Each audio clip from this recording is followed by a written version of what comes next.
E se a mesma pessoa que está construindo o futuro da inteligência artificial fosse também a que mais teme essa tecnologia? Hoje, a gente vai mergulhar fundo na figura de Sam Altman. Ele é uma das peças-chave na criação do nosso futuro tecnológico, mas ao mesmo tempo que constrói essa nova era, ele parece ser um dos primeiros a nos alertar sobre os perigos dela. É um verdadeiro paradoxo.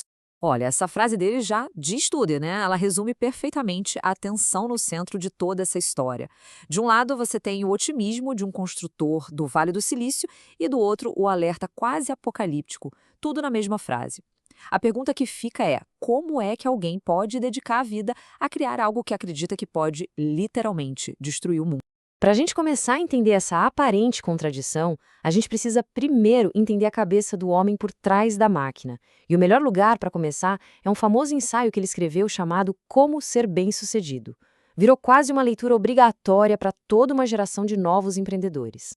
A ideia principal da filosofia do Altman não é só sobre dinheiro, é sobre a vida. Pensa numa bola de neve rolando montanha abaixo. Cada conquista, cada coisa que se aprende faz a próxima etapa ser não só maior, mas mais fácil. Não é um crescimento reto, linear, é exponencial. É como aplicar a lógica dos juros compostos na própria ambição de vida. A mentalidade dele não é sobre fazer pequenas melhorias aqui e ali, não. É sobre ter uma fé em si mesmo que parece até loucura, sabe? Uma teimosia para fazer o mundo se curvar à sua visão. O foco é sempre em apostas gigantescas, de longuíssimo prazo, daquelas que podem mudar o jogo por completo. É a cabeça de um construtor que está pensando décadas à frente, jogando para ganhar tudo de uma vez. Ok, então como é que essa filosofia toda, essa ideia de crescimento exponencial, se transformou numa das empresas mais importantes do nosso tempo? Vamos falar da OpenAI. A missão declarada da OpenAI é, para dizer o mínimo, grandiosa. Garantir que a tecnologia mais poderosa já criada sirva para todo mundo. Isso se encaixa perfeitamente na escala de ambição do Altman. Ele não está criando um app qualquer. Na visão dele, ele está construindo algo que vai redefinir o que significa ser humano. E essa promessa não é só papo, não. Pensa só o que isso significa. Um tutor particular para cada criança no planeta. Ou então, dar o poder da visão para quem não enxerga. Imagina conseguir preservar uma cultura inteira que estava prestes a desaparecer. São esses os exemplos concretos que o próprio Altman levou ao Senado americano. Essa é a visão utópica que, em tese, justifica essa busca incansável pela tecnologia. Só que aí, conforme a IA foi ficando mais e mais poderosa, um problema gigantesco começou a aparecer. A gente começou a ter uma dificuldade cada vez maior de saber o que é real e o que é falso. É uma falha que atinge o coração da nossa confiança no mundo digital e que ameaça o jeito como a nossa sociedade funciona. E esse evento aqui é a prova disso. Uma única imagem falsa, alguns pixels gerados por um algoritmo, foi o suficiente para fazer o mercado de ações tremer em questão de minutos. Isso mostra o poder da desinformação em tempo real e como a nossa percepção da realidade pode ser manipulada com uma facilidade assustadora. O ponto central, que foi destacado num artigo que o próprio Altman ajudou a escrever, é esse aqui. O problema maior não é mais o que está sendo dito, e sim quem está dizendo. Se a gente não pode mais confiar na fonte da informação, se a gente não sabe se está falando com uma pessoa ou com um robô, todo o nosso sistema de comunicação digital simplesmente desmorona. O artigo defende que para resolver essa crise, a sociedade está diante de uma encruzilhada. A gente precisa fazer uma escolha fundamental. E olha, cada caminho possível tem consequências enormes. Não tem saída fácil. As opções são basicamente opostas. De um lado, um sistema centralizado, uma única autoridade, tipo um governo, controla nossa identidade digital. É uma solução que parece simples e eficiente, mas que concentra um poder absurdo nas mãos de uma entidade só. Do outro lado, um sistema descentralizado, onde a confiança é construída por uma rede de pessoas e organizações. É mais privado, mais resistente, mas também é bem mais complexo de gerenciar.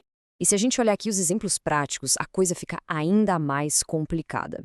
Uma identidade controlada pelo governo pode virar algo como o sistema de crédito social da China, uma ferramenta de controle total. A identidade biométrica, como a do projeto WorldCoin, que por sinal foi cofundado pelo próprio Altman, cria um banco de dados centralizado com informações que não mudam, como a nossa íris. É um prato cheio para hackers. E mesmo as redes de confiança podem ser invadidas por exércitos de robôs fingindo ser gente. Cada solução parece vir com seu próprio pesadelo embutido.